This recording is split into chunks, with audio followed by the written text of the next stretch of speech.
தொழுகையை கொண்டும் பொறுமையை கொண்டும் ஒருவருக்கொருவர் உதவி தேடிக் கொள்ளுங்கள் அப்படிங்கிறோம். அப்ப மக்கால நான் பொறுமையா இருக்க மாட்டேன், அவர்கள் பண்ணக்கூடிய சேட்டைகள் கொடுமையெல்லாம் தாங்க முடியல அப்படின்னு சொல்லி துண்டை காணா துணியை காணான்னு சொல்லி ஓடி இருந்தால் கடைசி நேரத்தில் இவ்வளவு பெரிய வெற்றி கிடைச்சிருக்குமா? அப்படியே சல்லுன்னு மூக்கு மேல கோபம் வந்துடும், உடனே ரியாக்ஷன். கடைசியில் பார்த்தீங்கன்னா பிளவுகள், சண்டைகள், சச்சரவுகள், முகத்தில் முழிக்க மாட்டேன், மரணம் வரைக்கும் முழிக்க மாட்டேன். எவ்வளவு பெரிய கேவலங்கள் இது! விலை கொடுத்து வாங்க முடியுமா சொர்க்கத்தை? விலை கொடுத்து வாங்கக்கூடியதா சொர்க்கம்? இல்லையே. அவர்களுடைய அந்த சதையை எலும்ப விட்டு சதையை அப்படியே கிழித்தெடுத்தார்கள். யோசித்து பாருங்கள், கற்பனை இல்ல சகோதரர்களே, ஆதாரப்பூர்வமான செய்தி. அந்த நேரத்திலும் அவர்கள் தீன் போகல. ஒரு கை குழந்தையோடு ஒரு தாய் வர்றாங்க, ஒரு பெண் வர்றாங்க, குழந்தைய பாக்குறாங்க, ஒரு பக்கம் நெருப்பு பாக்குறாங்க. யோசிச்சு பாருங்க, நான் விழுந்தா கூட பிரச்சனை இல்லை, இந்த குழந்தையும் சேர்த்து நெருப்புல விழு வைக்கிறதா அப்படின்னு சொல்லி நினைச்சுக்கிட்டு இருக்கும் பொழுது இந்த மார்க்கத்தை விளங்குறதுல நாம முன்னோடிகளாக இல்ல. முதல்ல மற்றவர்களுக்கு இந்த மார்க்கத்தை கொண்டு போய் சேர்க்கணுங்கிறதுல ஆர்வமே இல்லை. குடும்பம் மன்னிக்காதவரை அவர் மன்னிக்கப்பட மாட்டார். தனி மனித உரிமை இது. இந்தியாவை கம்பேர் பண்ணும் போது, இன்னும் பல நாடுகளை கம்பேர் பண்ணும் போது இங்க கொலைகள் கம்மியா தான் இருக்கு. காரணம் என்ன? கொலை பண்ணா முடிஞ்சு போச்சு, அடுத்து நமக்கு வாழ்க்கை இல்லை. அப்ப இஸ்லாமிய சட்டம் பாருங்க, அந்த சட்டத்தை சரியான முறையில் நிறைவேற்றினாங்கன்னு சொன்னா. பிஸ்மில்லாஹிர் ரஹ்மானிர் ரஹீம். இன்னல் ஹம்தலில்லாஹ் நஹ்மதுஹு வ நஸ்தஈனுஹு வ நஸ்தக்ஃபிருஹு வ நு'மினு பிஹி வ நதவக்கல் அலைஹி வ நஊது பில்லாஹி மின் ஷுரூரி அன்ஃபுஸினா வ ஸய்யிஆத்தி அஅமாலினா மன் யஹ்திஹில்லாஹு ஃபலா முضில்ல லஹு வ மன் யுضلل ஃபலா ஹாதிய லஹு வ அஷ்ஹது அன் லா இலாஹா இல்லல்லாஹு வஹ்தஹு லா ஷரீக லஹு வ அஷ்ஹது அன்ன முஹம்மதன் அப்துஹு வ ரசூலுஹு அர்ஸலஹு பில் ஹக்கி பஷீரன் வ நதீரா. அல்லாஹும்ம ஸல்லி அலா முஹம்மதின் வ அலா ஆலி முஹம்மதின் كما صليت على إبراهيم وعلى آل إبراهيم إنك حميد مجيد. اللهم بارك على محمد وعلى آل محمد كما باركت على إبراهيم وعلى آل إبراهيم إنك حميد مجيد. أما بعد فإن خير الحديث كتاب الله وخير الهدي هدي محمد صلى الله عليه وسلم. شر الأمور محدثاتها كل محدثة بدعة كل بدعة ضلالة وكل ضلالة في النار. أعوذ بالله من الشيطان الرجيم. يا أيها الذين آمنوا اتقوا الله حق تقاته ولا تموتن إلا وأنتم مسلمون. وقال أيضا يا أيها الناس اتقوا ربكم الذي خلقكم من نفس واحدة وخلق منها زوجها وبث منهما رجالا كثيرا ونساء واتقوا الله الذي تساءلون به والأرحام إن الله كان عليكم رقيبا. وقال أيضا يا أيها الذين آمنوا اتقوا الله وقولوا قولا سديدا يصلح لكم أعمالكم ويغفر لكم ذنوبكم ومن يطع الله ورسوله فقد فاز فوزا عظيما. அன்பிற்குரிய எல்லாம் அல்ல அல்லாஹ்வின் நல்லடியார்களே, அல்லாஹ்வுடைய மாபெரும் கருணையினால் எல்லாம் அல்ல அல்லாஹ் அவனால் ஒப்புக்கொள்ளப்பட்ட உயர்வான மார்க்கமாக இருக்கக்கூடிய இஸ்லாமிய மார்க்கத்தில் நம்ம எல்லாம் ஆக்கி, அதிலும் குறிப்பாக ஜும்மாவுடைய கடமையை அல்லாஹ்வும் அல்லாஹ்வுடைய தூதர் முஹம்மது ஸல்லல்லாஹு அலைஹி வஸல்லம் அவர்கள் எந்த அடிப்படையில் நடைமுறைப்படுத்த சொன்னார்களோ அந்த அடிப்படையில் நடைமுறைப்படுத்துவதற்காக வேண்டி நாம் எல்லாம் இங்கே கூடியிருக்கிறோம். இந்த சந்தர்ப்பத்திலும் இன்னும் பிற சந்தர்ப்பங்களில் இஸ்லாமிய மார்க்க விளக்கத்தை பெறக்கூடிய நாம் பெறுவதோடு நிறுத்திவிடாமல் விளங்கக்கூடிய அந்த மார்க்க விளக்கங்களை செயல்படுத்தக்கூடிய மக்களாகவும் செயல்படுத்தாத பிற மக்களை செயல்படுத்த தூண்ட வேண்டும் என்ற கோரிக்கையோடு இந்த ஜும்மா உரையை துவங்குகிறேன். இன்றைக்கு வழங்கப்பட்டுள்ள தலைப்பு அஸ்ஸபர் மஅ நஸ்ர், பொறுமையுடன் உதவி என்ற தலைப்பு வழங்கப்பட்டிருக்கிறது. காரணம் என்னவென்று சொன்னால், இன்றைக்கு உலகத்தில் வாழக்கூடிய நாம் ஒவ்வொரு செயலையும் செய்கின்ற பொழுது கடினமான உழைப்பு, கடினமான முயற்சி, இவைகளுக்கு பின்னால் தான் நமக்கான வெற்றியை, நமக்கான உதவிகளை இந்த உலகத்தில் பெறக்கூடியவர்களாக இருக்கிறோம். ஒரு மாதம் உழைக்கணும், உழைத்த பிறகுதான் ஊதியம் கிடைக்கும். அதே மாதிரி தான் ஒவ்வொரு முயற்சியும். படிக்கணும், சரியாக படித்தால் சரியான முறையில் தேர்வு எழுத முடியும். இப்படி ஒவ்வொரு விஷயங்கள்லையுமே முதலில் அந்த ஒரு முயற்சி அது ஒரு கடினமான ஒன்றாகத்தான் இருந்து கொண்டிருக்கிறது. அதே போல் சபர் என்று சொல்லக்கூடிய பொறுமையும் அது சர்வசாதாரணமானதல்ல, அது மிகப்பெரிய ஒரு செய்தி தான், மிகப்பெரிய கஷ்டமான ஒரு செயல்தான் அது. அதனால தான் அல்லாஹ் சொல்றான் வஸ்தஈனு பிஸ்ஸபரி வஸ்ஸலாங்கிறான். தொழுகையை கொண்டும் பொறுமையை கொண்டும் ஒருவருக்கொருவர் உதவி தேடிக் கொள்ளுங்கள் அப்படிங்கிறான்.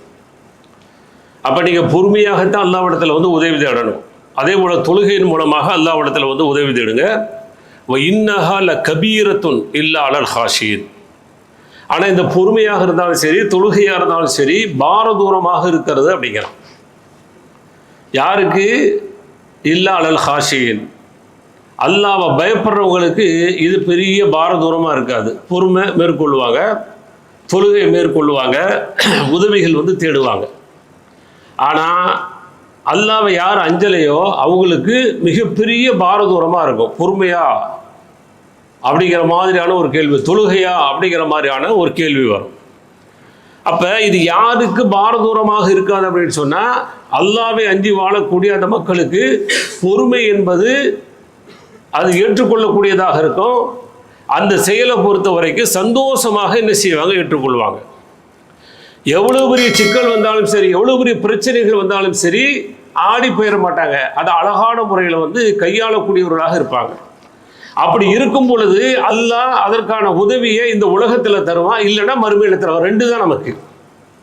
பெரும்பாலும் இந்த உலகத்தில் வந்து கிடைக்காத மாதிரி தெரியும், ஆனால் கிடைத்திருக்கிறது. சரி, கிடைக்கல அப்படின்னு சொன்னால் மறுமையில் அதற்கான வெற்றி இருக்கிறது, அந்த உதவி வந்து கண்டிப்பாக கிடைக்கும். இப்போ அல்லாஹ்வுடைய தூதர் ஸல்லல்லாஹு அலைஹி வஸல்லம் அவங்கள அல்லாஹ் அப்படித்தான் வளர்த்தெடுத்தான். இந்த பொறுமை அப்படிங்கிற விஷயத்தில் அல்லாஹ்வுடைய தூதர் ஸல்லல்லாஹு அலைஹி வஸல்லம் அவர்களுக்கு மிகப்பெரிய பாடங்களை அல்லாஹ் வந்து கொடுத்து நீங்கள் இந்த மாதிரி பொறுமையாயிருங்க. அப்போ அந்த பொறுமைக்கான பயிற்சியை பெற்ற இறைத்தூதர் அவர்கள் தாங்க பொறுமையாக இருந்ததோடு மட்டுமல்லாமல் அவர்களுடைய சமூகத்தையும் பொறுமையாக இருக்க சொன்னாங்க. ஏன்னா ஒரு தலைவர் வந்து எப்படி இருக்கிறாரோ அப்படித்தானே தொண்டர்கள் இருப்பாங்க. ஒரு தலைவர் எப்படி இருப்பாரோ அப்படித்தானே சமூகத்தை வழி நடத்த முடியும். அப்போ தலைவரே பொறுமை இழப்பவராக இருந்தால், கடின சித்தமுடையவராக இருந்தால், கோபம் கொள்ளக்கூடியவராக இருந்தால், அவரை சுற்றி உள்ளவங்களாம் காணா போயிருப்பாங்க, ஓடி போயிருப்பாங்க. ஆனால் 1, 2, 3 என்று இருந்தது அவர் இந்த உலகத்தை விட்டு மறைகின்ற பொழுது லட்ச மக்களை விட்டு செல்லக்கூடிய அளவிற்கு மிக பிரம்மாண்டமான ஒரு கூட்டத்தை வந்து அல்லாஹ் கொடுத்தா பாருங்க. அவருக்கு கிடைத்த வெற்றி பொறுமைக்கான வெற்றி. அப்போ மக்களை வந்து நான் பொறுமையாக இருக்க மாட்டேன், அவர்கள் பண்ணக்கூடிய சேட்டைகள் கொடுமைகள்லாம் தாங்க முடியல அப்படின்னு சொல்லி துண்டைக்கானா துணியைக்கானான்னு சொல்லி ஓடி இருந்தால் கடைசி நேரத்தில் இவ்வளவு பெரிய வெற்றி கிடைச்சிருக்குமா? சூரத்து நஸ்ர் அப்படின்னு சொல்லி ஒரு அத்தியாயம், அதில் சொல்லும் பொழுது இதா ஜா நஸ்ருல்லாஹி வல் ஃபத், வெற்றியும் உதவியும் உங்களுக்கு வருகின்ற பொழுது இந்த மார்க்கத்தில் மக்களை கூட்டம் கூட்டமாக நுழைவதை நீங்கள் பார்ப்பீர்கள். கண்ணால் பார்த்துட்டு போனாங்க. கூட்டம் கூட்டமாக வந்து அல்லாஹ்வுடைய தூதருடைய மார்க்கத்தை நுழைஞ்சிச்சு, இன்னைக்கு நுழையுது, இனிமேல் நுழையும். உலகம் அழிகின்ற வரை கோடான கோடி மக்கள் வரக்கூடிய அளவுக்கு பிரம்மாண்டமான ஒரு கூட்டத்தை அல்லாஹ்வுடைய தூதர் கொடுத்த பாருங்க. இது அல்லாஹ்வுடைய உதவிங்கிறது. அவங்க நம்மளை விட்டு மறைஞ்சிட்டாங்க, லட்சத்தை விட்டு தான் மறைஞ்சாங்க. ஆனால் அந்த லட்சங்கள் எல்லாம் இன்றைக்கு எத்தனை கோடிகளை தாண்டி உலகத்தில் வாழ்ந்து கொண்டிருக்கிறார்கள், அவரை பின்பற்றக்கூடியவர்கள் அப்படின்னு சொன்னா இதுதான் அல்லாஹ் கொடுத்த உதவி. அதனால தான் அல்லாஹ்வுடைய தூதர் ஸல்லல்லாஹு அலைஹி வஸல்லம் அவர்களை வந்து பல விஷயங்களில் வந்து பண்படுத்தினான். யுஸ்பிர் அலாமா யக்கூலூன். சூரத்து சாதுல 17வது வசனமா அல்லாஹ் சொல்றான், நபியே அவங்க இப்படிலாம் சொல்றாங்களே அப்படின்னு சொல்லிட்டு பொறுமை இழந்துடாதீங்க. அவங்க என்ன சொன்னாலும் சொல்லிக்கிட்டே இருக்கட்டும், ஆனால் பொறுமையாக இருங்க. அந்த டீல் இருக்கு பாருங்க, அது ரொம்ப ஆரோக்கியமாக இருக்கும், அழகாக இருக்கும். ஆனால் அது நம்மள்கிட்ட வர்றது இல்லை. அப்படியே சல்லுன்னு மூக்கு மேலே கோபம் வந்துடும், உடனே ரியாக்ஷன். கடைசியில் பார்த்தீங்கன்னா பிளவுகள், சண்டைகள், சச்சரவுகள், முகத்தில் முழிக்க மாட்டேன், மரணம் வரைக்கும் முழிக்க மாட்டேன். எவ்வளோ பெரிய கேவலங்கள் இது. அப்போ அல்லாஹ்வுடைய தூதர் ஸல்லல்லாஹு அலைஹி வஸல்லம் அவங்களுக்கு அல்லாஹ் சொல்கிறான், அவன் இப்படி சொல்கிறான் அப்படி சொல்கிறான், எவ்வளோ பெரிய மோசமான வார்த்தைகள்லாம் சொன்னாங்க, எவ்வளோ பெரிய அவர்களுக்கு கஷ்டத்தை கொடுத்தாங்க, எல்லாத்தையுமே தாங்கினாங்க. அதைத்தான் அல்லாஹ் சொல்கிறான், நீங்கள் பொறுமையாக இருங்க.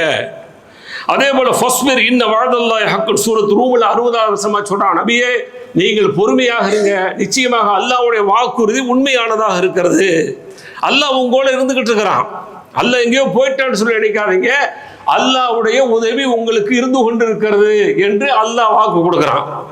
அதனால தான் சூரத் அஹ்காஃப்ல 35ல் சொல்லும் பொழுது ஃபஸ்பீர் நபியே நீங்கள் பொறுமையாக இருங்க, கமா ஸபர உலுல் அஸ்மி மினர் ருசுல்.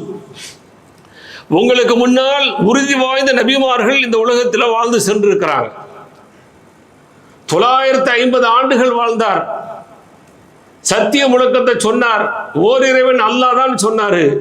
ஒரு சிறிய கப்பல்ல ஏறக்கூடிய அளவுக்கு தான் ஈமான் கொள்ளக்கூடிய மக்களை பெற்றார் அப்படிங்கிறத அவருடைய வரலாற்றில் வந்து பார்க்க முடிகிறது. ஆக மிகப்பெரிய பொறுமைக்குரியவராக அவர் இருக்கிறார். இப்ராஹிம் அலைஹிஸ்ஸலாம் அவர்கள்லாம் எப்படி பொறுமையா இருந்தாங்களோ அப்படி பொறுமையா இருங்க நபியே. வலா தஸ்தஅஜில் லஹும், நீங்கள் அவர்கள் மீது அவசரப்பட்டாதீங்க, அவசரப்பட்டு அவர்களுக்கு வேதனையை கொண்டு வரணும்னு சொல்லி நினைச்சிடாதீங்க, பொறுமையாக இருங்க அப்படின்னு சொல்லி அல்லாஹ் சொல்றான். அதே போல சூரத்து கலம்ல 48வது வசனமா சொல்லும் பொழுது ஃபஸ்பிர் நபியே, நீங்கள் பொறுமையாக இருங்கள், லிஹுக்மி ரப்பிக, அல்லாஹ் உங்களுக்கு கொடுத்திருக்கக்கூடிய அந்த தீர்ப்பின் அடிப்படையில் நீங்கள் பொறுமையாக இருங்க. வலா தகுன் கசாஹிபில் ஹூத், மீன் உடையவரை போல, யூனுஸ் நபியை போல பொறுமை இழந்தவராக ஆகிறாதீங்க. எப்படி பயிற்சி கொடுக்குறான் பாருங்க.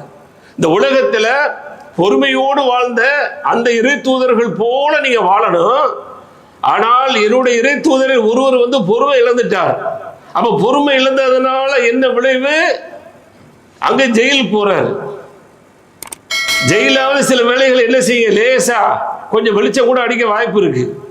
ஆனா மீன் வயிற்றுக்குள்ள போயிட்டா அங்க வந்து என்னது, கார் இருள், கும்பிருட்டுன்னு சொல்லுவாங்கல்ல, அந்த மாதிரி கார் இருளுக்குள்ள போய் மாட்டிக்கிட்டார். அப்ப அவரு அந்த பொறுமையை லேசா இழந்ததுனால அல்லாஹ் மீன் வயிற்றுக்குள்ள கொண்டு உள்ள ஆள வைக்கிறான்.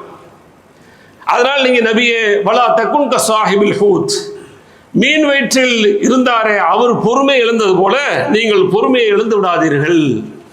சரி நபியே, இந்த உலகத்துல பொய்ப்பிக்கப்படுறாங்க இல்லையா, உங்களை வந்து ஏற்றுக்கொள்ளாம மக்கள் இருக்கிறாங்கல்ல, அதை நீங்க ஏதோ புதுசு நினைச்சிடாதீங்க. எப்படி பக்குவப்படுத்துறான், அந்த பொறுமைக்கான பக்குவத்தை எப்படி கொடுக்குறான் பாருங்க. வலக்கது குல்திபத் ருசுலும் மின் கபலிக், உங்களுக்கு முன்னால் வாழ்ந்த எத்தனையோ நபிமார்கள் பொய்ப்பிக்கப்பட்டார்கள். அல்லாஹ்வுடைய தூதரை அப்படித்தானே சொன்னான். உண்மையாளர் அப்படி நம்பிக்கை கொண்டிருந்தவன் அவரை பொய்யர் அப்படின்னு சொன்ன 40 வயசுல வந்து நபியாக சொன்ன உடனே. அதனால நீங்க கவலைப்படாதீங்க, பொறுமை இழந்துடாதீங்க. உங்களுக்கு முன்னாடி வாழ்ந்த எத்தனை இறை தூதர்கள் பொய்ப்பிக்கப்பட்டார்கள். ஃபஸபரு அலா மா குஸிபு வ ஊது, அவர்களுடைய அந்த பொய் இருக்கிறதே, அந்த பொய் பிரச்சாரத்திற்காக வேண்டி பொறுமையை மேற்கொண்டார்கள். அவர்கள் கொடுத்த நோவினை வந்து அழகான முறையில் சகிப்புத்தன்மையோடு ஏற்றுக்கொண்டார்கள். நபியே ஹத்தா அத்தாகும் நசுருனா, எது வரைக்கும் சொன்னா நம்முடைய உதவிகள் அவர்களுக்கு வருகின்ற வரை பொறுமையாக இருந்தார்கள். சில நபிமார்களுக்கு உதவி வந்துச்சு, அந்த கூட்டத்தை அல்லாஹ் என்ன செய்யறான், அப்படியே இல்லாமல் அழித்தான் அப்படிங்கிற வரலாற்று செய்திகளை குர்ஆன்ல சொல்லி காட்டுறான் பாருங்க. இது அல்லாஹ்வுடைய தூதர் ஸல்லல்லாஹு அலைஹி வஸல்லம் அவர்களுக்கு சொல்லி காட்டுறான். சூரத் அன்ஆம்ல 34வது வசனமாக அல்லாஹ் சொல்லக்கூடிய அந்த செய்தியை வந்து பார்க்கறான். அதனாலதான் அல்லாஹ் நம்மளை பார்த்து சொல்றான். இப்படிலாம் பயிற்சி அல்லாஹ்வுடைய தூதர் கொடுத்து அவர் தன்னுடைய வாழ்க்கையில பொறுமை இழந்திருக்கிறாரான்னு சொன்ன பொறுமை இல்லை. பொறுமை இழக்காமல் பொறுமையோடு வாழ்ந்த நபி ஸல்லல்லாஹு அலைஹி வஸல்லம் அவர்கள் உதவி உடனே கிடைச்சிச்சான்னு சொன்னா உதவி உடனே கிடைக்கல, பல ஆண்டுகள் கழிச்சு கிடைச்சிருக்கு, பல வருடங்கள் கழிச்சு கிடைச்சிருக்கு, சில வேளைகளில் கிடைக்காமல் போயிருக்கிறது. எல்லாமே அவருடைய வாழ்க்கை. அதை பார்த்தீங்கன்னு சொன்னா பொறுமை அல்லாஹ்வுடைய தூதருடைய வாழ்க்கையில அப்படிங்கிற தலைப்பின் கீழ் பார்த்தா நிறைய விஷயங்கள் வந்து பெற்றுக்கொள்ளலாம். அவனை நம்மளை பார்த்து அல்லாஹ் என்ன சொல்றான், யா அய்யுஹல்லதீன ஆமனு, ஈமான் கொண்டவர்கள், யுஸ்பிரு, நீங்கள் பொறுமையாக இருங்க, வசாபிரு, சகிப்புத்தன்மையோடு இருங்கள், வராபித்து, ஒருவருக்கு ஒருவர் என்ன செய்து கொள்ளுங்கள், நீங்கள் அரவணைத்து வாழுங்கள், லா வத்தகுல்லா, அல்லாஹ்வை அஞ்சிக் கொள்ளுங்கள், லஅல்லக்கும் துஃப்லிஹூன், நீங்கள் வெற்றி பெறுவீர்கள் என்று அல்லாஹ் சொல்லக்கூடிய செய்தி ஆல் இம்ரான்ல 200வது வசனமாக அல்லாஹ் சொல்றான். அதனால அல்லாஹ்வுடைய தூதர் ஸல்லல்லாஹு அலைஹி வஸல்லம் அவருடைய காலத்துல வாழ்ந்துகிட்டு இருக்கும் பொழுது எவ்வளவு பெரிய கஷ்டம் கொடுத்தாங்க, ஒரு குடும்பத்துக்கே டோட்டலா கஷ்டம் கொடுத்தான். அவங்க தான் யாசிர் ரலியல்லாஹு அன்ஹு என்று சொல்லக்கூடிய அவருடைய குடும்பம். அவரை கொண்டாங்க, மனைவியை கொண்டாங்க, மகனை கொண்டாங்க, எல்லாத்தையும் கொண்டாங்க. ஆனால் அல்லாஹ்வுடைய தூதர் ஸல்லல்லாஹு அலைஹி வஸல்லம் உடனே அல்லாஹ்வுடைய உதவி கிடைக்கணும் அப்படின்னு சொல்லல. சபரன் ஆல யாசிர், யாசிருடைய குடும்பமே பொறுமையாக இருங்கள், ஃபைன்ன மௌஇதக்கும் அல் ஜன்னா, உங்களுக்கு வாக்களிக்கப்பட்ட சொர்க்கம் இருக்கிறது என்று சொன்னார்கள். இதுதான் அல்லாஹ்வுடைய உதவி. அவங்களுக்கு இந்த உலகத்துல உதவி கிடைச்சிடல, பெண் என்று பாராமல் கொடுமையான முறையில கொல்லப்பட்டார்கள். ஆனா அங்க பொறுமையோடு இருந்தாங்க. அந்த பொறுமைக்கான உதவி உலகத்தில் இருக்காண்டா இல்ல, நினைச்சுக்கிட்டு இருக்கிற உலகத்துல உதவின்னு சொல்லி இல்ல, உதவி இங்கே இருக்கலாம் அங்கே இருக்கலாம். உங்களுக்கான வாக்களிக்கப்பட்ட சொர்க்கம் இருக்கிறது என்று சொல்லி இந்த உலகத்தில் அவர்கள் வாழ்ந்து மறைகின்ற அந்த காலகட்டங்களில் இந்த உலக சமூகத்திற்கு அவரை ஏற்ற நம்மை போன்ற மக்களுக்கு மிகப்பெரிய சுவை செய்தி அல்லாஹ்வுடைய தூதர் ஸல்லல்லாஹு அலைஹி வஸல்லம் சொல்றாங்க. பொறுமைக்கான பரிசு சொர்க்கம் இருக்கிறது என்ற செய்தியை சொல்றாங்க அல்லாஹ்வுடைய தூதர் ஸல்லல்லாஹு அலைஹி வஸல்லம். இதை விட வேற என்ன வேணும்? விலை கொடுத்து வாங்க முடியுமா சொர்க்கத்தை? விலை கொடுத்து வாங்கக்கூடியதா சொர்க்கம்? இல்லையே. நாம் விலை போகாமல் இருக்க வேண்டும், நாம் விற்கப்படாமல் இருக்க வேண்டும், எக்காரணம் கொண்டும் ஈமானை இழக்காமல் இருக்கணும். அப்பதான் நாம அல்லாஹ்விடத்துல மிகப்பெரிய வெற்றியை பெற முடியும், உதவியை பெற முடியும், சிறந்த கூலியை பெற முடியும். அப்படிங்கிறதுக்கான உதாரணமாக அல்லாஹ்வுடைய தூதர் ஸல்லல்லாஹு அலைஹி வஸல்லம் அவர்கள் யாசிர் ரலியல்லாஹு அன்ஹுவுடைய குடும்பத்திற்கு சொன்ன அந்த சுப செய்தி தபரானி, ஹாக்கிம் போன்ற ஹதீஸ் கிரந்தங்கள்ல பார்க்க முடிகிறது. அப்ப இதையெல்லாம் ஏன் அல்லாஹ்வுடைய தூதர் ஸல்லல்லாஹு அலைஹி வஸல்லம் அப்படி வார்த்தெடுக்கிறாங்க? அவங்க அந்த நேரத்தில் படக்கூடிய அந்த கஷ்டத்திற்கான அந்த சகிப்புத்தன்மையே சில வேளைகளில் பல வேளைகளில் இழக்கக்கூடிய சூழல் வரும் பொழுது இது போன்ற வசனங்களை, இது போன்ற செய்திகளை, முன்னால் வாழ்ந்த சில சுப செய்திகளை எல்லாம் சொல்லி நீங்கள் இந்த உலகத்தில் வாழ்கின்ற பொழுது பொறுமையா இருந்தீங்கன்னு சொன்னா உங்களுக்கான உதவி இந்த உலகத்துல மட்டும் வரும் அப்படின்னு நினைக்காதீங்க. மறுமை மறுமை மறுமை என்றே இறை தூதர் ஸல்லல்லாஹு அலைஹி வஸல்லம் அவர்களை வார்த்தை எடுத்தாங்க. அதனால அங்க பொறுமையா இருந்தாங்க. அல்லாஹ்வுடைய தூதர் ஸல்லல்லாஹு அலைஹி வஸல்லம் வர்றாங்க, ஹப்பாப் ரலியல்லாஹு தஆலா வர்றாங்க. காபாவுடைய திரைச்சீலையில் சாய்ந்து அல்லாஹ்வுடைய தூதர் ஸல்லல்லாஹு அலைஹி வஸல்லம் இருக்கும் பொழுது வர்றாங்க. அலா தஸ்தன்சுர்லனா அல்லா ததுஉலனா, எங்களுக்கு நீங்கள் உதவி தேட வேண்டாமா? எங்களுக்காக வேண்டி நீங்கள் பிரார்த்தனை செய்ய வேண்டாமா? வந்து கேட்கிறாங்க. எப்ப கேட்டாங்க? மகிழ்ச்சியா இருக்கக்கூடிய சந்தர்ப்பமா? இல்லையே. ஒருவர் பின் ஒருவராக காலி செய்யப்படுகிறார்கள், கொலை செய்யப்படுகிறார்கள், துன்புறுத்தப்படுறாங்க, வேதனை செய்யப்படுறாங்க. தாங்க முடியாத வேதனை அவர்களுக்கு, அது தாங்க முடியல. அதனாலதான் வந்து சொல்றாங்க, அல்லாஹ்வுடைய தூதர் அவர்கிட்ட வந்து முறையிடுறாங்க, அல்லாஹ்வுடைய தூதர் அவர்களை எங்களுக்கு எப்படியாவது நீங்கள் உதவி தேடுங்க அல்லாஹ்ட்ட. நாங்க இதுவரைக்கும் பொறுமையா இருந்துட்டோம், அல்லாஹ்வுடைய உதவி வரட்டும், நீங்க பிரார்த்தனை பண்ணுங்க, அல்லாஹ் எப்படி கொடுத்துருவான். ஆனா உடனே என்ன செஞ்சிருக்கணும்? அல்லாஹ்வுடைய தூதர் ஸல்லல்லாஹு அலைஹி வஸல்லம் கையேந்தி பிரார்த்தனை செஞ்சிருக்கணும். செஞ்சாங்களா? இல்லையே.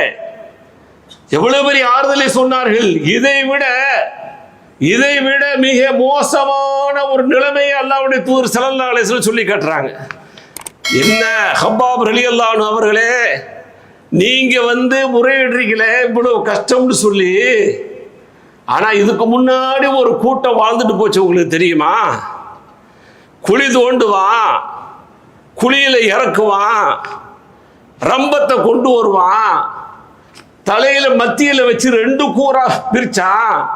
ஆனா அவனுடைய ஈமான் வந்து போகல, அவனுடைய மார்க் அவனை விட்டு போகல. இப்படி ஒரு கூட்டம் இந்த ஈமானிய கூட்டமாக சென்றது. இன்னும் சிலர் என்ன செஞ்சா தெரியுமா? உயிரோடு நிற்க வச்சு இரும்பில் ஆளான சீப்பு இருக்கு பாருங்க, அந்த சீப்புகள் கொண்டு அவர்களுடைய அந்த சதையை எலும்ப விட்டு சதையை அப்படியே கிழித்தெடுத்தார்கள். யோசித்து பாருங்கள், கற்பனை இல்லை சகோதரர்களே, ஆதாரபூர்வமான செய்தி. அந்த நேரத்திலும் அவர்கள் தீன் வந்து போகல. ஹப்பாப் அவர்களே, வலாக்கின்னக்கும் தஸ்தாஜிலூன், அவசரப்படுறீங்களே. அல்லாஹ் உடனே வசனத்தை இறக்குறான். அம் ஹஸிபத்தும் மன் தத்குலுல் ஜன்னா, சொர்க்கம் போலாம் நினைக்கிறீங்களா? சொர்க்கம் போலாம் நினைக்கிறீங்களா? சொர்க்கம் ஏதோ சோம்பேறிகளின் மடம் என்று நினைக்கிறோம் இல்லையா?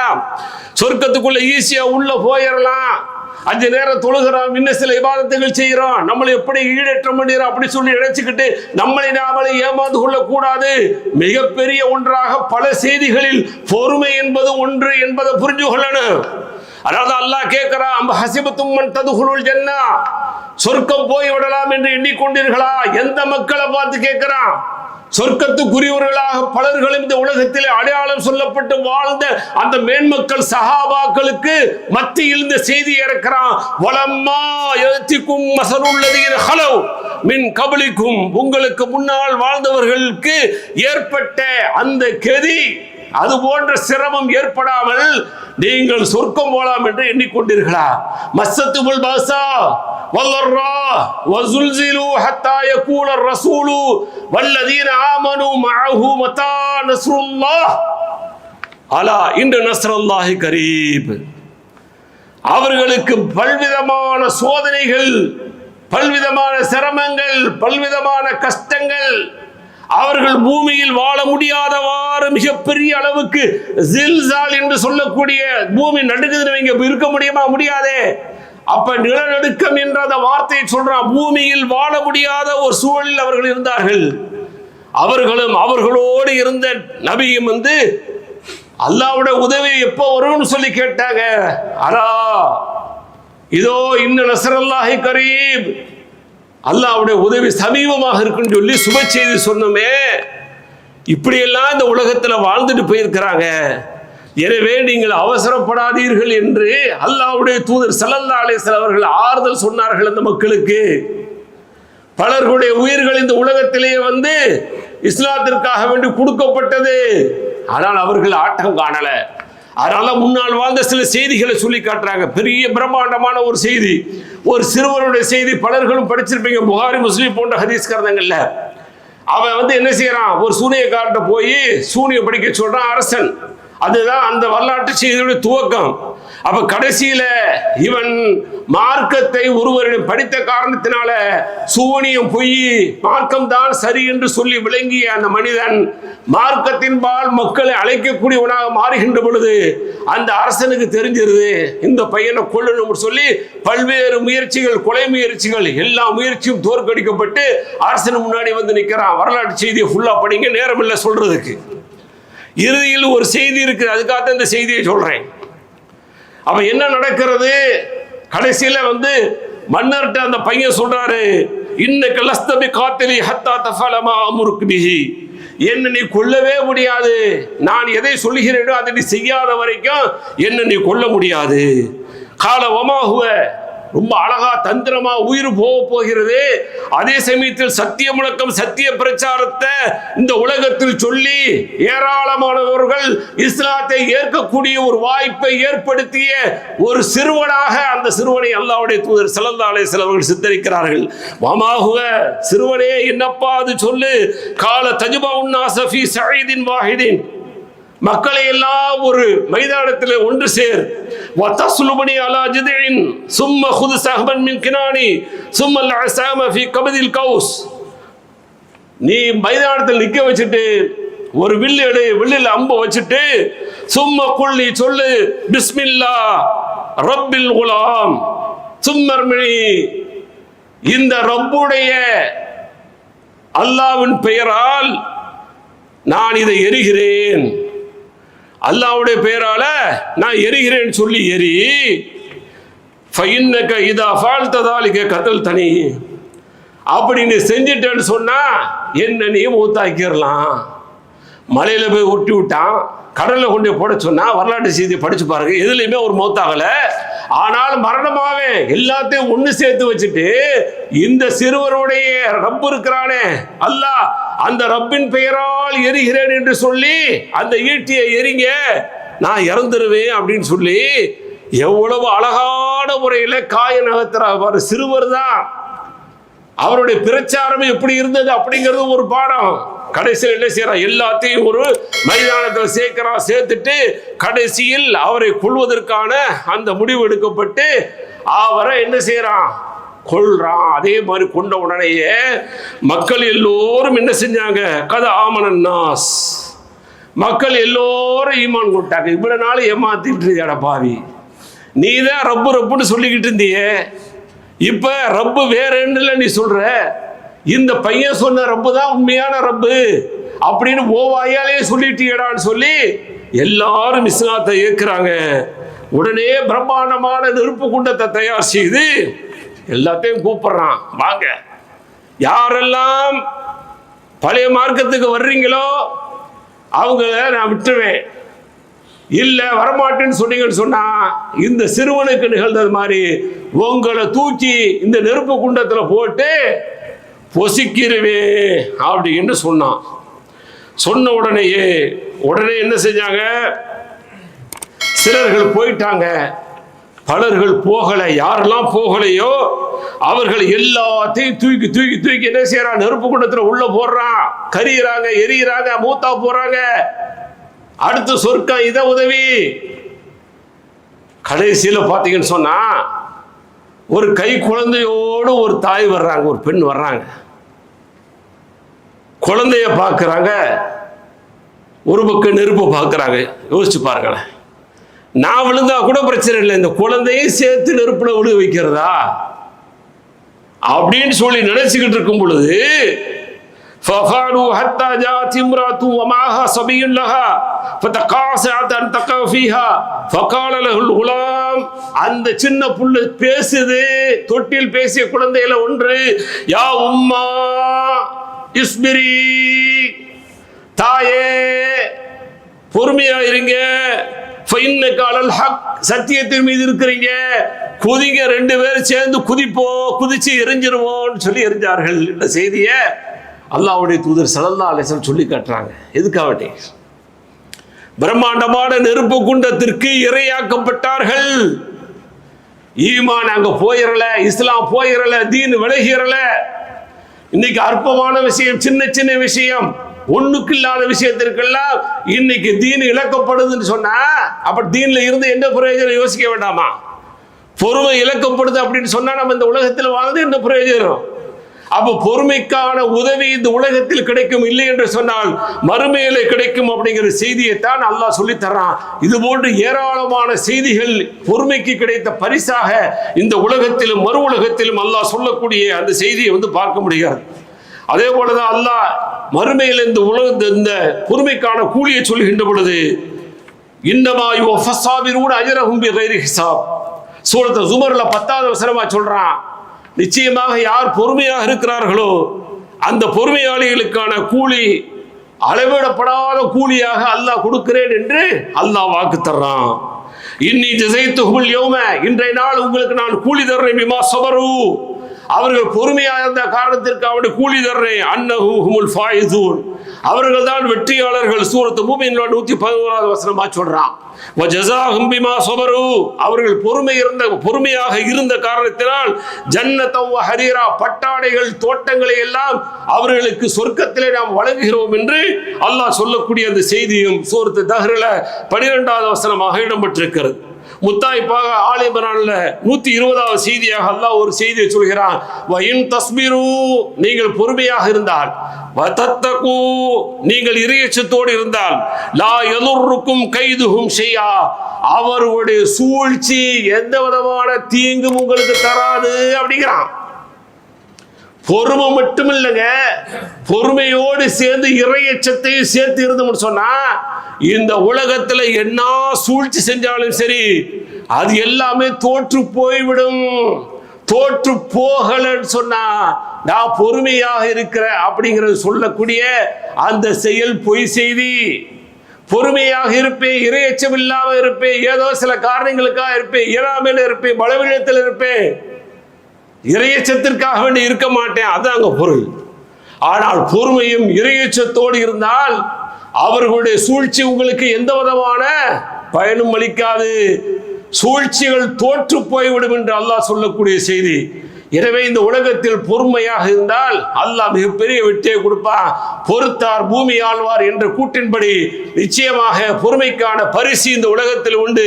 ஒருவேளை தரவில்லை என்று சொன்னால் மறுமையில் மிகப்பெரிய வெகுமதி, யாராலும் விலை கொடுத்து வாங்க முடியாத வெகுமதி சொர்க்கம் இருக்கிறது, சொர்க்க சோலை இருக்கிறது, அதனுடைய இன்பங்கள் இருக்கிறது என்ற சுவை செய்தியை அல்லாஹ் சொல்லி காட்டுறானே.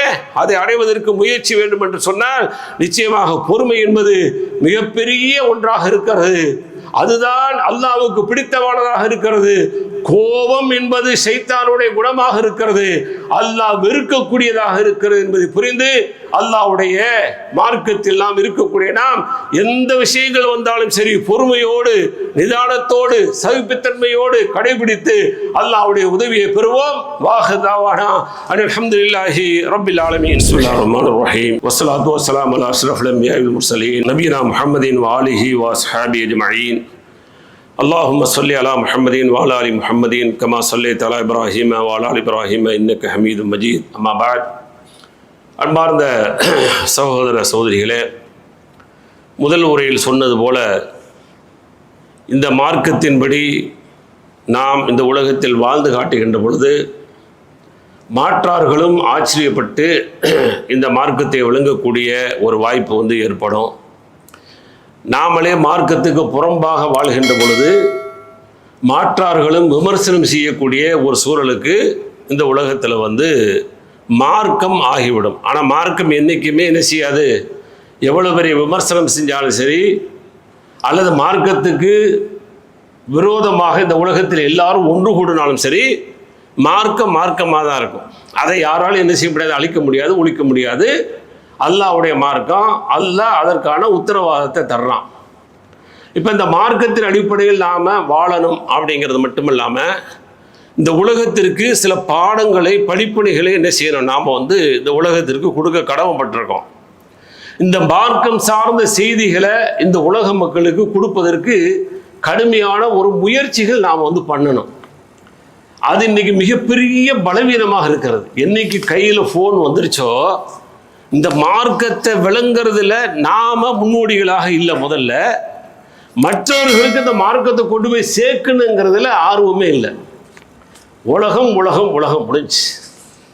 ஏன் அப்படி சொல்ல வரேன்னு சொன்னா, இப்போ ஒரு பிரச்சனை ஓடிக்கிட்டு இருக்கு. யமன் நாட்டை சார்ந்த ஒரு கேரளத்து பெண் நிமிஷா நினைக்கிறேன், அவங்க தூக்கு தண்டனையில் 16ஆம் தேதி நேற்று தூக்கு தண்டனையில் போட்டு அவங்க இந்த உலகத்தை விட்டு மறைஞ்சிருக்கணும். அதுதான் யதார்த்தம், அதான் ஹெட்லைன்.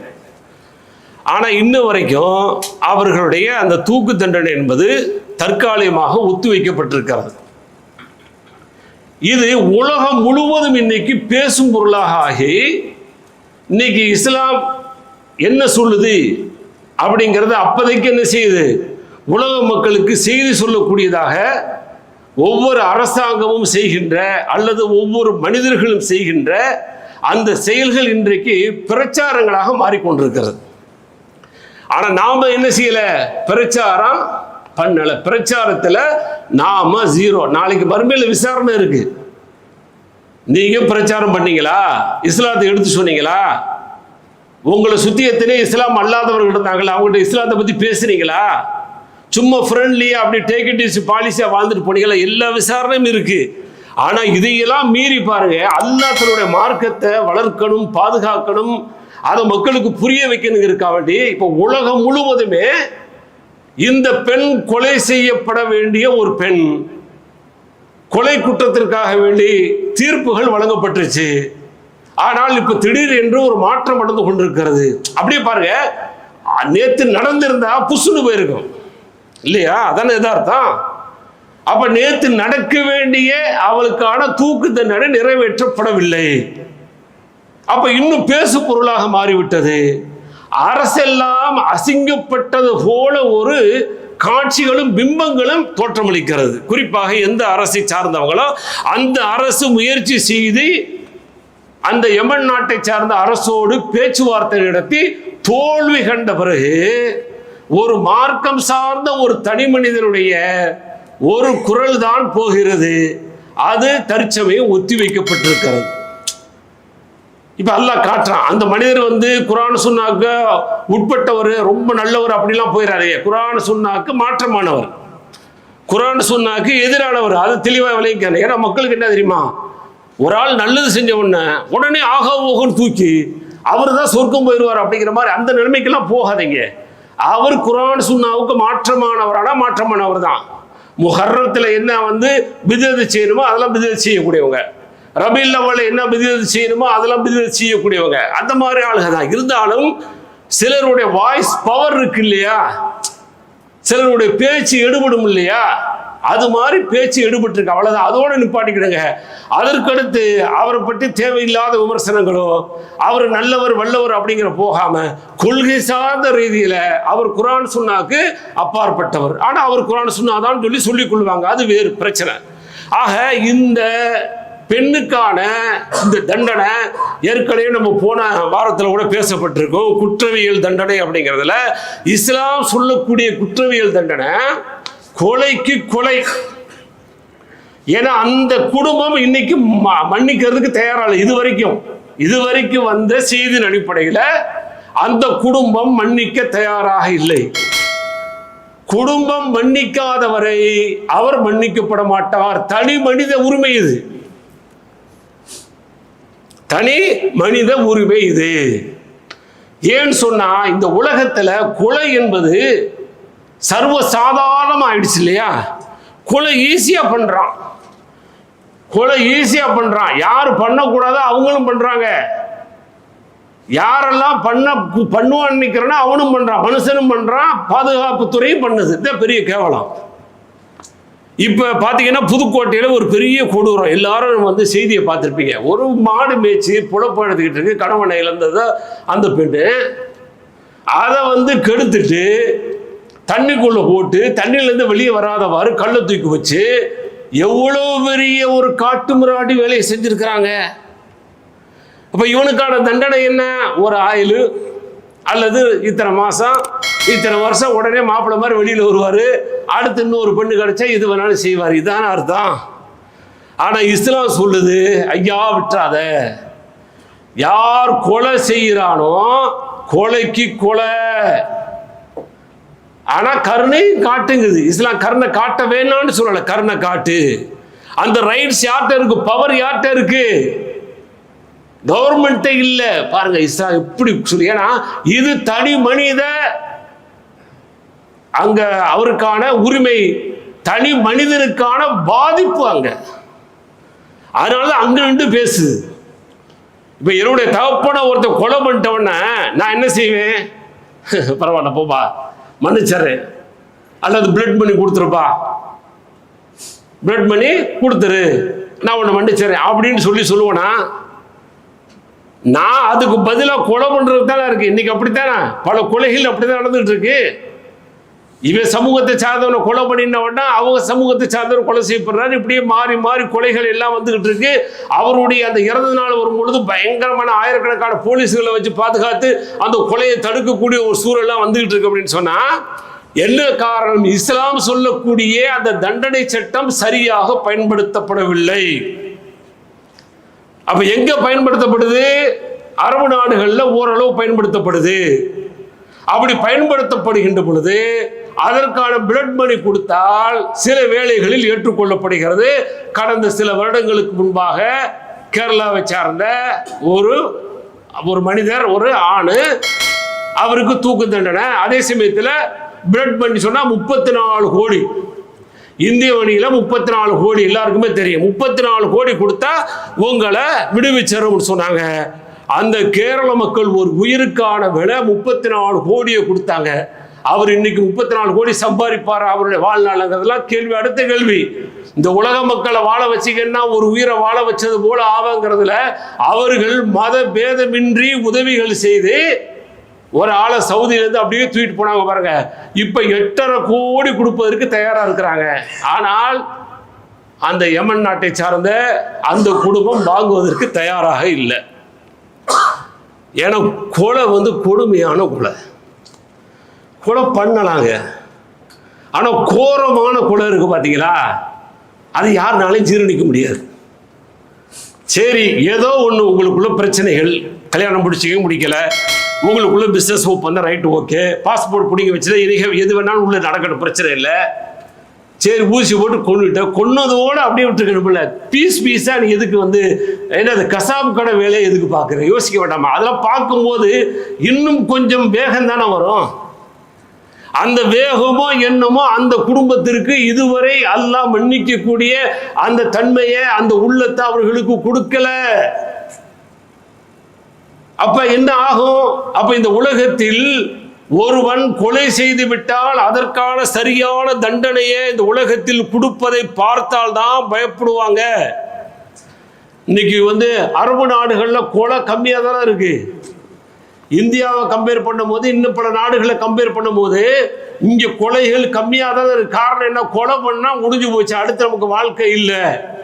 நாம் கொலை செய்யப்படுவோம், பெரும்பாலும் கொலை செய்யப்படுவோம். சிலர்கள் தான் மன்னிச்சு என்ன செய்வாங்க, விடுவாங்க, பிளட் மணி வாங்கிட்டு விடுவாங்க. ஆனால் பலர்களும் அந்த கொலைக்கு கொலை நாங்கள் வாங்கிட்டு தான் தீர்வோம் அப்படின்னு சொல்லி முடிவெடுக்கிற காரணத்தினாலும் பயப்படுறாங்க. கொலைகள் குறைவாக இருக்கிறது. அப்ப இஸ்லாமிய சட்டம் பாருங்க, அந்த சட்டத்தை சரியான முறையில் நிறைவேற்றினாங்கன்னு சொன்னா குற்றங்கள் குறைஞ்சிரும். அப்ப இங்க பீதியை ஏற்படுத்தியாச்சு, மரண பீதி மரணத்துடைய விளிம்புக்கு கொண்டு போயாச்சு. குடும்பம் அல்ல, உலகமே நாளை, நேற்று 16ஆம் தேதி அந்த பெண் தூக்கிலிடப்படுவாள் அப்படிங்கிற ஒரு கடைசி எல்லை வரைக்கும் போயிருந்தாச்சு. இப்ப திடீர்னு ஒரு மாற்றம், திடீர் என்று எப்படி நடக்க போகிறது தெரியல. எதுவா இருந்தாலும் இறை சட்டத்தை உள்ளத்தில் அதிகமாக புரிய வைப்பதற்கும் பாய வைப்பதற்குமான பிரம்மாண்டமான ஒரு வாய்ப்பு. விரும்பினால் நீங்கள் பிளட் மணி வாங்கிட்டு நீங்கள் அவர்களை மன்னிக்கலாம் என்ற ஒரு செய்தி இருக்குது பாருங்க. அந்த செய்தியையும் சேர்த்து இந்த உலக மக்கள் புரிய வேண்டும் அப்படிங்கிறதுக்காக வேண்டி நேற்று நடந்துருச்சுன்னா கொலைக்கு கொலை முடிஞ்சு போச்சு அப்படின்னு சொல்லி சர்வசாதாரணமாக இந்த உலக மக்கள் கடந்துருவாங்க. இல்லை, இறை சட்டம் என்பது இரண்டு விதமாக இருக்கிறது. கொலைக்கு கொலையும் இருக்கிறது. கொலையுண்ட அந்த பாதிக்கப்பட்ட குடும்பம் மன்னித்து அதற்கான பணத்தை பெற்றுக்கொண்டால், அதற்கான தேவைகளை அவர்கள் பூர்த்தி செய்து கொண்டால், அதற்கு மன்னித்து விட்டால் அவர்களுக்கான அந்த உரிமையும் இருக்கிறது அப்படிங்கிறத இந்த உலக மக்களுக்கு வழங்கிய இந்த குர்ஆனுடைய சட்டத்தை அல்லாஹ் போதிக்க வைப்பதற்காக என்னமோ இப்படி ஒரு நிகழ்வை அல்லாஹ் நடத்தி இருக்கிறான். நாம இந்த செய்தி அல்ல, குர்ஆனுடைய செய்தியை, மார்க்கத்தினுடைய செய்தியை மக்களுக்கு என்ன கொண்டு போயிட்டு இருக்குங்கிறத யோசிங்க. மறுமையில உங்களுக்கும் எனக்குமான விசாரணை இருக்கிறது. நினைச்சுக்கிட்டோம் நம்ம சரியா வாழ்ந்துகிட்டு இருக்கிறோம், நம்ம இப்படியே போறோம், ஜெயிச்சிருவோம், வெற்றி பெற்றுவோம் அப்படின்னு சொல்லி நீங்களும் நானும் நினைத்து போகிறோம். ஓகே தான். ஆனால் அடுத்து ஒரு கேள்வியும் இருக்கிறது. இந்த மார்க்கத்தை படிச்ச நீ எப்படி கொண்டு போய் கொடுத்த? சூரத் அஸ்ர் படிச்சு பாருங்க. நீங்கள் ஈமான் கொண்டு நல்லறங்கள் புரிந்தால் மாத்திரம் சொர்க்கம் போய் விட முடியாது. நீங்க நஷ்டவாளின்னு சொல்லி அல்லாஹ் கடுமையா எச்சரிக்கிறான். உலகத்தில் வாழக்கூடிய எல்லா மனிதனும் நஷ்டவாளி தான். 4 பண்பு இருக்குன்னு அதுல ஒரு பண்பு இந்த சத்தியத்தை ஒருவருக்கு ஒருவர் உபதேசம் செய்து கொள்ள எடுத்து சொல்லணுங்கிற அந்த பொறுப்பும் கடமையும் நமக்கு இருக்கிறது பாருங்க. அதை மறந்து வாழ்ந்துட்டு இருக்கிறோம்.